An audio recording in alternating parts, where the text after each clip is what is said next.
Hi friends, welcome back to my channel. ನಾನಿವತ್ತು 3 ತಿಂಗಳ ಗರ್ಭಿಣಿಯರು ಯಾವ ಯಾವ ಆಹಾರವನ್ನು ತಿನ್ನಬೇಕು, ಯಾವ ಯಾವ ಆಹಾರದನ್ನು ತಿನ್ನಬಾರ್ದು ಅನ್ನೋದ್ರ ಬಗ್ಗೆ ವಿಡಿಯೋ ಮಾಡ್ತಿದ್ದೀನಿ. ಏಕೆಂದರೆ ಫಸ್ಟ್ ಪ್ರೆಗ್ನೆನ್ಸಿ ಅಥವಾ ಪ್ರೆಗ್ನೆನ್ಸಿ ಟೈಮಲ್ಲಿ ಕೆಲವೊಬ್ಬರಿಗೆ ಐಡಿಯಾನೇ ಇರೋದಿಲ್ಲ ಯಾವುದನ್ನು ತಿಂದರೆ ನಮಗೆ ಬೆನಿಫಿಟ್ ಆಗುತ್ತೆ ಅಥವಾ ಯಾವುದನ್ನು ತಿಂದರೆ ನಮಗೆ ಸೈಡ್ ಎಫೆಕ್ಟ್ ಆಗುತ್ತೆ ಅಂತ.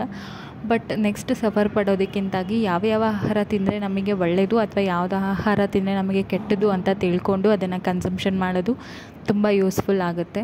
ಫಸ್ಟ್ನೇದಾಗಿ ಯಾವ ಯಾವ ಫುಡ್ಸನ್ನು ನಾವು ಅವಾಯ್ಡ್ ಮಾಡಬೇಕು ಪ್ರೆಗ್ನೆನ್ಸಿ ಟೈಮಲ್ಲಿ ಅಂತ ನೋಡೋದಾದರೆ, ಫಸ್ಟ್ನೇದಾಗಿ ಮರ್ಕ್ಯೂರಿ ಫಿಶ್ ಅಂದರೆ ಈ ಫಿಶನ್ನು ನೀವು ಪ್ರೆಗ್ನೆನ್ಸಿ ಟೈಮಲ್ಲಿ, ಅದರಲ್ಲೂ ಫಸ್ಟ್ ಟ್ರೈಮೆಸ್ಟರಲ್ಲಿ ನೀವು ತಿನ್ನಲೇಬಾರ್ದು. ಇದು ನಮ್ಮ ನರ್ವಸ್ ಸಿಸ್ಟಮ್ಗೆ ಹಾಗೆಯೇ ನಮ್ಮ ಬೋನ್ಸ್ಗೆ ತುಂಬಾ ಎಫೆಕ್ಟ್ ಆಗುತ್ತೆ. ಬ್ರೆಸ್ಟ್ ಫೀಡಿಂಗಲ್ಲೂ ಸಹ ನೀವು ಇದನ್ನು ಕನ್ಸಂಪ್ಷನ್ ಮಾಡಬಾರ್ದು. ಮತ್ತು ಆದಷ್ಟು ಚೆನ್ನಾಗಿ ಬೇಯಿಸಿದ ಆಹಾರ ಪದಾರ್ಥಗಳನ್ನೇ ನೀವು ತೊಗೋಬೇಕು. ಅಂದರೆ ಚಿಕನ್ ಅಥವಾ ಮಟನ್ ನೀವು ತಿಂತಿದ್ದೀರಾ ಅಂದರೆ ಅದು ಚೆನ್ನಾಗಿ ಕುಕ್ ಆಗಿರಬೇಕು. ಅರ್ಧಂಬರ್ಧ ಬೇಯಿಸಿರೋ ಆಹಾರ ತಿಂದರೆ ನಿಮಗೆ ತುಂಬ ಸೈಡ್ ಎಫೆಕ್ಟ್ಸ್ ಆಗುತ್ತೆ.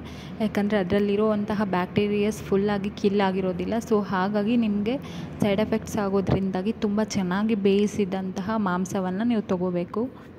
ನೆಕ್ಸ್ಟ್ ಬಂದು ಮೊಟ್ಟೆಗಳನ್ನು ತಿನ್ನಬೇಕಾದ್ರೂ ಅಷ್ಟೇ, ನೀವು ಚೆನ್ನಾಗಿ ಅದನ್ನು ಮೊಟ್ಟೆನ ಬೇಯಿಸಿದ ನಂತರ ಅದನ್ನು ಎಗ್ ವೈಟನ್ನು ನೀವು ತಿನ್ನಬೇಕಾಗುತ್ತೆ. ನೀವೇನಾದರೂ ಆಫ್ ಬಾಯ್ಲ್ ಆಮ್ಲೆಟ್ ಆ ಥರ ಹಾಕ್ಕೊತಿದ್ದೀರಾ ಅಂದರೆ ಅದರಲ್ಲಿರುವಂತಹ ಬ್ಯಾಕ್ಟೀರಿಯಾ ಸ್ಕಿಲ್ ಆಗಿರೋದ್ರಿಲ್ಲ. ಸೊ ಹಾಗಾಗಿ ಇನ್ಫೆಕ್ಷನ್ ಆಗೋ ಚಾನ್ಸಸ್ ಇರುತ್ತೆ. ಸೊ ಹಾಗಾಗಿ ನೀವು ಮೊಟ್ಟೆನ ತೊಗೊತಿದ್ದೀರಾ ಅಂದರೆ ಪ್ರೆಗ್ನೆನ್ಸಿ ಟೈಮಲ್ಲಿ ಮೊಟ್ಟೆ ತೊಗೊಳ್ಳೋದು ತುಂಬ ಒಳ್ಳೆಯದು. ಸೊ ನೀವು ಮೊಟ್ಟೆ ತಿಂತಿದ್ದೀರಾ ಅಂತ ಅಂದರೆ ಮೊಟ್ಟೆನ ಚೆನ್ನಾಗಿ ಬೇಯಿಸಿದ ನಂತರ ಮಾತ್ರ ನೀವು ಅದನ್ನು ತಿನ್ನಬೇಕು.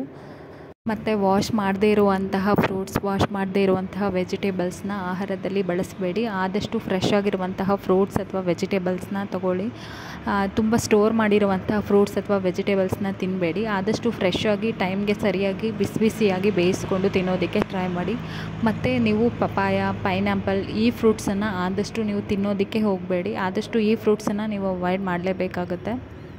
ಮತ್ತು ಕೆಲವರಿಗೆ ಆಲ್ಕೋಹಾಲ್ ಕನ್ಸಂಪ್ಷನ್ ಅಭ್ಯಾಸ ಇರುತ್ತೆ. ಸೊ ದಯವಿಟ್ಟು ನೀವು ಡೆಲಿವರಿ ಅಥವಾ ಮಗುವಿನ ಬೆಳವಣಿಗೆ ಆಗೋವರೆಗೂ ಸಹ ಆಲ್ಕೋಹಾಲ್ ಕನ್ಸಂಪ್ಷನ್ ಮಾಡೋದಕ್ಕೆ ಹೋಗಬೇಡಿ. ಯಾಕಂದರೆ ಇದರಿಂದಾಗಿ ನಿಮಗೆ ಹಾಗೆ ನಿಮ್ಮ ಮಗುವಿಗೆ ತುಂಬ ಸೈಡ್ ಎಫೆಕ್ಟ್ಸ್ ಇರುತ್ತೆ.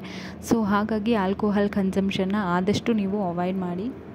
ಸೊ ನೆಕ್ಸ್ಟ್ ಬಂದು ಕಾಫಿ, ಟೀನ ಕನ್ಸಂಪ್ಷನ್ ತುಂಬ ಮಾಡಬೇಡಿ. ಯಾಕಂದರೆ ಇದರಲ್ಲಿರುವಂತಹ ಕೆಫೆನ್ ಕಂಟೆಂಟ್ ತುಂಬಾ ಎಫೆಕ್ಟಿವ್ ಆಗಿರುತ್ತೆ. ಸೊ ಹಾಗಾಗಿ ಆದಷ್ಟು ಕಾಫಿ, ಟೀ ಮತ್ತು ಜ್ಯೂಸಸ್ನ ಜಾಸ್ತಿ ಕುಡಿಬೇಡಿ. ಅಂದರೆ ಸ್ಟೋರೇಜ್ ಇರುವಂತಹ, ಪ್ರಿಸರ್ವೇಟಿವ್ ಇರುವಂತಹ ಜ್ಯೂಸಸ್ನ ಕುಡಿಬೇಡಿ. ಯಾಕಂದರೆ ಇದರಲ್ಲಿ ಆರ್ಟಿಫಿಷಿಯಲ್ ಶುಗರ್ ಕಂಟೆಂಟ್ ಇರೋ ಚಾನ್ಸಸ್ ಇದೆ.